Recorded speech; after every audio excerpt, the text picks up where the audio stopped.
Não dá Você pra ser podia sério. abençoar. Cada um fizesse isso pra gente. É. Rudinei, membro do nosso canal, inclusive Fala, Rude. virem membros aí, ajuda muito o podcast Três Irmãos, só tá proporcionando esses episódios pra vocês. Ele falou que estou aqui para queimar minha língua. Achei que o padre era um feminista, mas assisti o episódio da Espectro até o fim. Padre, o senhor tem meu respeito. Grato. Eu queria falar sobre isso aí. Porque teve um corte seu, bem antigo, assim, acho que um dos primeiros episódios nossos, que você falou, ó, eu concordo com o feminismo, mas não esse feminismo bobo que tem aqui. E a galera escuta isso, não consegue assimilar, não consegue entender, né? Porque eu também concordo com esse feminismo. Se pegar meu avô, cara, teve um dia que minha tia brigou com meu avô em casa, falou assim, pai, tem 50 anos que você tá com a minha mãe, até hoje você não sabe o nome dela. Meu avô chamava minha avó com palma. Ah, Aí minha avó ia pra saber o que ele queria. você vai ser a favor disso? Sabe? Minha Tem tia como. chamou atenção, falou, pai, tem 50 anos que você tá com a minha mãe, até hoje você não sabe o nome dela. Não chama ela pelo nome. Ele passou vergonha e a partir daquele momento ele começou a chamar ela pelo nome. Porque também não é culpa dele. Não, é o contexto. Não é culpa dele. Por isso que o feminismo ele é importante.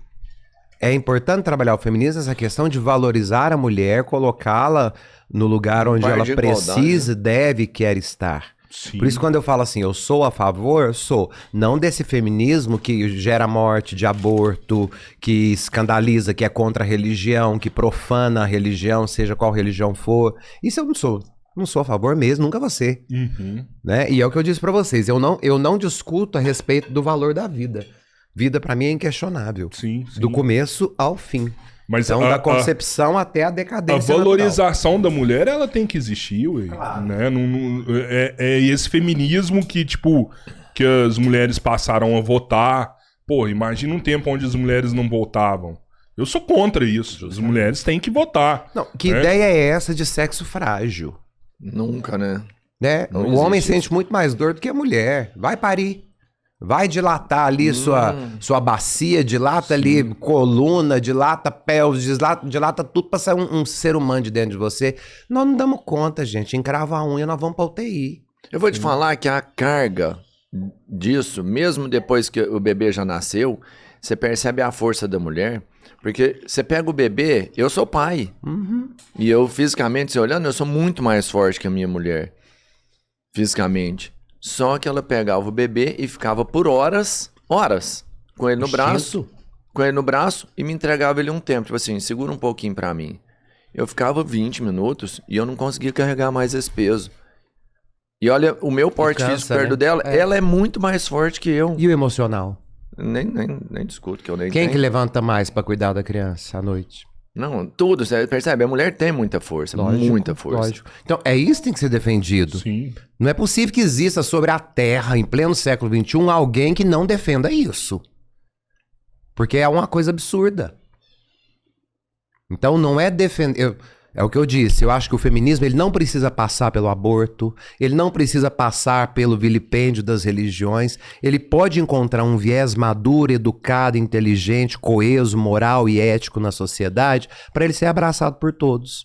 O famoso equilíbrio. O equilíbrio, porque não custa, né? Porque nós temos muita gente que não é feminista, mas é pró-aborto. Nós temos muita gente que não é feminista e que é contra a religião. Então, uma coisa não está vinculada à outra. Mas quando você defende o feminismo, o feminismo, né, que deveria ser espalhado, né, defendido, eu entendo totalmente. E eu venho falando isso muitas vezes, que toda ação extrema, todo ato extremo causa repulsa extrema também. Claro. Entendeu? Porque se você é extremo de um ponto, a repulsa vai ser igualmente, sabe? Vai ser proporcional à sua intenção. Então, se você quer realmente colocar uma ideia, ela tem que ser discutível, ela tem que ser aceitável, ela tem que ser moldável para que você chegue e consiga moldar isso dentro do que todo mundo precisa. A sua ideia valer mais do que a dos outros, cara, isso não vai ser aceito nunca. A sua ideia, por que a sua Nem ideia tem tem que que ser aceita? ser, Não, ela nem tem que tem ser que boa para ser. todo mundo. É. Né? O meio termo, é o equilíbrio que a Cabeleira falou. Quando a gente começar a entender essas situações, que a minha vontade não pode prevalecer a sua, sabe? Que o meu desejo não pode ser maior ou melhor do que o seu, né? Cara, vai dar tudo certo. E entra naquilo que nós falamos, eu não sei em que episódio que foi, acho que foi com o Sabino. Quando a gente explicou sobre o matrimônio e o patrimônio. Uhum. Eu acho que ali ficou bem explicado. Eu acho que foi com o professor Sabino Foi. que nós falamos a respeito disso, né? Uhum. Porque a igreja, por exemplo, ela vê o feminismo a partir de uma perspectiva que busca valorizar a dignidade, a igualdade e o papel fundamental e único da mulher na sociedade. Isso é próprio da igreja. Né? Só que a igreja jamais vai negar também essa responsabilidade da mulher no contexto da família. E a igreja ainda vai destacar as diferenças complementares entre homem e mulher. Que existem. Que é o que nós falamos de matrimônio e patrimônio.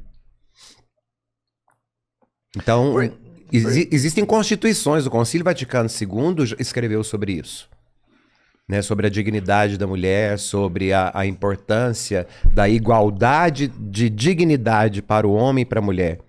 Né, tem um documento do Concílio Vaticano II que é a Gaudium et Spes.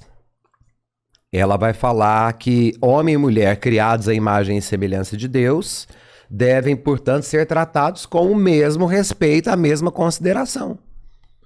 Porque quando a gente fala da criação, quando eu falo da metáfora bíblica da criação, né, quem é criado por Deus não é o homem ou a mulher, é a humanidade, que é representada na literatura por um homem e uma mulher, por um matrimônio e um patrimônio. Então ali nós temos o desenvolver de uma sociedade, ambos com a mesma dignidade. Então, eu expliquei isso quando eu dizia a respeito do casamento. Acho que foi, não sei se foi com vocês, ou foi um vídeo que eu gravei a respeito da função das mulheres e dos homens como Cristo e a igreja. Foi no podcast? Ou foi um vídeo aleatório que eu gravei? Você me No confunde, podcast sabe? você Porque, falou isso. porque eu te sigo também pelo Instagram, por exemplo, pelas redes sociais. Então, no final a gente... Eu me confundo? Eu também não sei fico... que eu falei, eu que sei eu não que falei. você falou, mas aí aonde você falou isso? Não sei. Né? Mas No podcast essa é a você importância, tá vendo? Quem não estiver te seguindo nas outras redes sociais, segue lá, porque Eu você acho que dá todo mundo segue, cara, eu não sei de onde tá saindo mais de 230 mil pessoas no meu Instagram. Nossa, também não Acho que para, todo mundo hein? me segue. Pelo menos Não, você todo vai. dia cresce um pouco. Todo dia alguém aparece, nem que seja pra me xingar, mas aparece. É. Ô, padre, e você mudou a opinião, assim? Você tinha falado que você gostou dos 4 episódios. Gostei dos 4, gostei muito, Mas- muito. Tem algum, assim, Não. hoje que você fala? Não ó, tem. Eu acho que nós tivemos nuances ah, com o professor Marcos Ebelin. Um beijo, professor. Eu achei interessante ele vir nessa contraciência, né? Posso chamar assim? a ciência dele, né? Pois mas é a contraciência universal, porque Sim. a ciência universal fala de milhões de anos, anos. né? Bilhões É. de anos para a galáxia, né? E ele chega com a data ali, ó, daqui a pouquinho no calendário a gente dá conta de calcular, né? Então eu achei interessante essa contraciência por parte do professor Marcos Ebelin.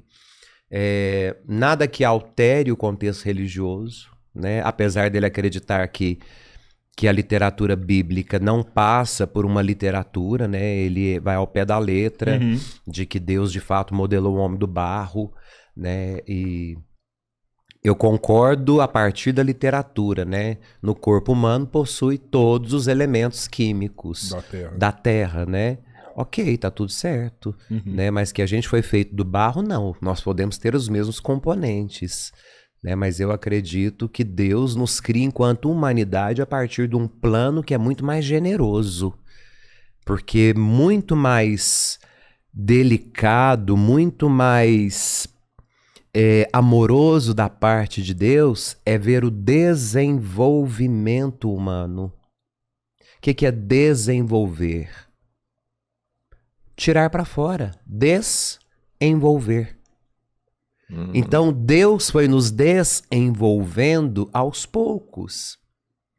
Então, e esse aos poucos é o tempo da delicadeza de Deus para ele modelar o homem à sua imagem e semelhança. Aí nós vamos entender o que o autor do Gênesis, o autor sagrado, escreve. Modelou o homem com suas mãos do pó da terra. Né? Mas dizer que Deus foi lá e fez o barro, isso é uma literatura, né?